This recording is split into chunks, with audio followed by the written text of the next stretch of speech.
Lumpiang isaw naman nga ni ho ang alutuin namin ngayon din sa bukid mga kamangyan. At samahan nyo kaming maligo sa magandang lugar din ho sa amin. For the go! So, ayun o mga kamangyan, minsan natatawa na laang din kami. Gawa na kung ano-ano na laang bagay yung mga inapagluluto namin din sa bahay kubo. Alam niyo naman ng mga kamangyan, sobrang hilig talaga namin kumain ng mga isaw, gayaan. Kung pwede nga namin araw-arawin namin. Alay, hindi. Dahil nga nakakain na din naman kami ng isaw nung nakaraan. Kako nga niho, ang gawin naman namin. Yun nga nihong lumpiang isaw, gawa ng nauuso-uso din ho yun. Unang nalaman ko nga niho na may lumpiang isaw mga kamangyan, parang talagang ako, napastop.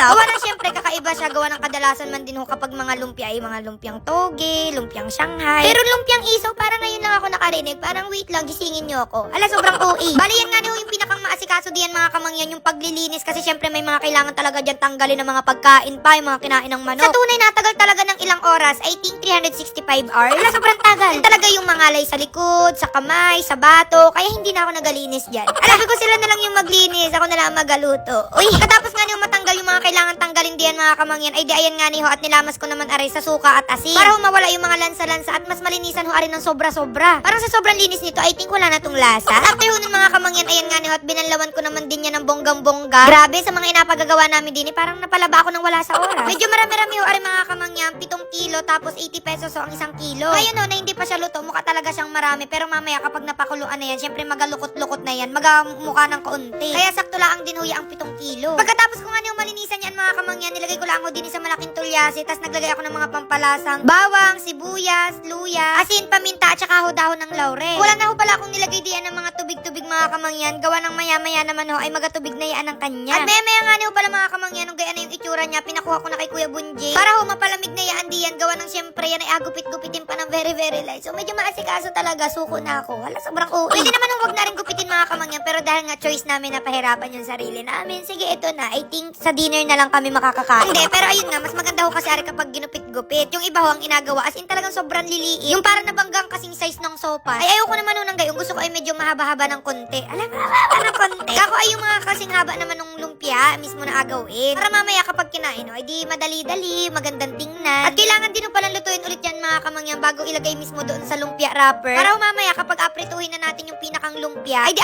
brown-brownin na lang natin kasi luto na yung nasa loob. Kasi ho baka mamaya mahirapan tayo na lutuin nga ni ho yung nasa loob. So maganda yung luto na mismo. So ayan, bali nagisa lang ako dito ng bawang at saka sibuyas. Tsaka ko na ho sinunod diyan yung carrots, spring onion. Tapos ho aring ating ginupit-gupit na bituka ng manok. Inalo ko lang pala yan na mabuti diyan mga kamangyan. Tsaka na ako naglagay ng chicken cube. At tsaka ho paminta. So kailangan lang ho talagang haluin niya na mabuti mga kamangyan para lahat ng bituka ay malalagyan ng lasa. Tapos ho hinabol ko nang ilagay diyan yun nga ni hulog. Tapos ayun gayon lang kadalian mga kamangyan. Tapos palamigin ulit para mailagay na ho natin doon sa lumpia wrapper. Grabe, pangarap ko talagang matapos to. Salamat. Para nga niyo mas mapabilis na rin mga kamangyan. Ayan nga ni ho at nagtulong-tulong na sila diyan. Madali lang naman gawa ng para ka lang talagang nagagawa nung normal na lumpia. Alam ko kasi yung mga expert diyan. Kaya sabi ko, sige kayo na lang dyan. Tapos daga kanina mga kamangyan, nung niluto na natin yung bituka, nagunti talaga siya. Kaya akala ko kukunti lang yung magagawa na lumpia. Pero dahil nga niluto natin kanina ulit, dinagdagan natin ng mga carrots, spring onion, ganyan. So medyo dumami-dami ulit siya. Kaya ayan, at marami yung maluluto nating lumpiang isaw. Ay, for the go! So ayan, nagsimula na rin pala akong magprito diyan mga kamangyan. At sabi ko nga niyo kanina, madali na lang ang are as in aprituhin na lang, pa brown-brownin yung labas. Tapos so ari na rin yung pinakang ulam namin ngayong tanghalian. Tapos kapag may natira pa diyan, ay di pang merienda pa mamayang 3:00. Ewan ko kung kami lang ang mga kamangyan, pero inaulam talaga namin yung mga lumpia na ganyan, lumpiang Shanghai, lumpiang toge. Kasi di ka sa iba parang ano lang yan, merienda.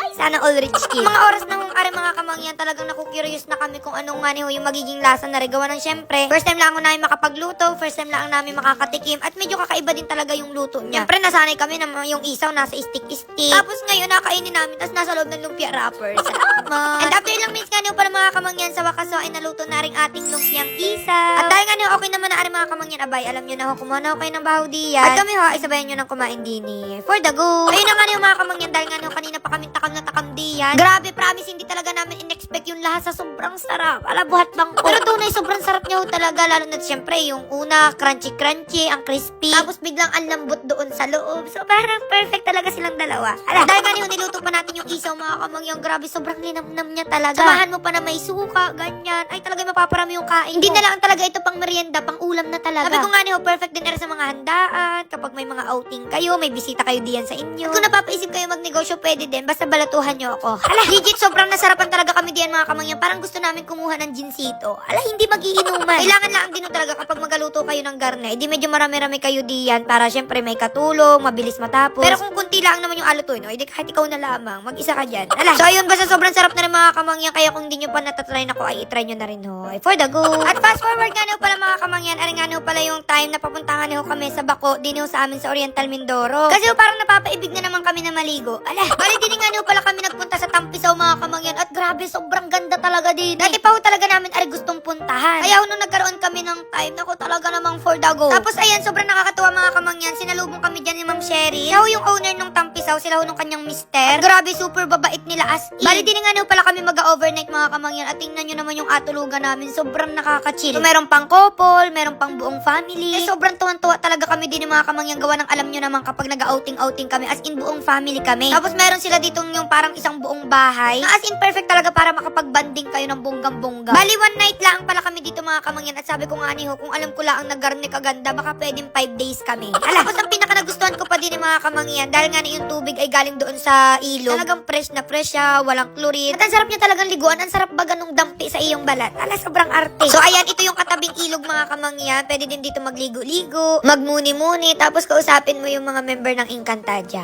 Ala, talagang sinulit namin yan ng bonggang-bongga mga kamangyan. Kaya ayan, puro picture. Salamat! At alam niyo naman ng mga kamangyan, sobrang gustong-gusto talaga namin aring mga outing. Kung pwede lang na monthly, may puntahan kami, talagang go. Kasi sobrang saya talaga, mawawala yung mga problema mo, yung stress mo. Wow, na makakala mo talaga. Kasi sa tunay, iba talaga yung mararamdaman mo sa garne kapag madadapuan ka ng sikat ng araw, makakalanghap ka ng hangin. So, iba talaga siya sa feeling, kaya inaulit-ulit namin na mamasyal kung saan-saan. Bala, ayan pala si Ma'am and Sir mga kamangyan, sila yung owner, nagpicture muna kami diyan kasama yung mga staff nila. Perlinis din dito mga kamangyan, at kahit mainit yung panahon, hindi mo sobrang ramdam kasi maraming puno. Tapos ayun nga, malapit sa ilog. Ang isa pang tuwan-tawa ko din yung mga kamangyan kapag may mga outing kami, sina nanay, sina lula. Kitang-kita talaga namin na nag-enjoy kasi syempre madalas nasa bahay lamang sila, nagaluto, nagalinis ng bahay. So ang sarap makita na nag-enjoy sila na parang mga bata. Tapos alam nyo gaho, dati nung mga bata pa kami, syempre di ka lagi kami nagaliligo sa dagat, sa ilog. Pero yan si nanay, kasama naman namin siya, pero hindi namin siya mapaligo ng matagal. Siguro kung maligo, naglitan lang, as in parang nagsawsaw lang, parang naghinaw lamang. Kasi nga sobrang sakitin niya nun, parang pag nagligo siya ng mga ilang minutes, aubuhin agad siya, alagnatin, ganyan. Tapos sobrang nervyosa pa niya, kaya nakakatuwa ngayon na parang bata na talagang nagalalaro diyan.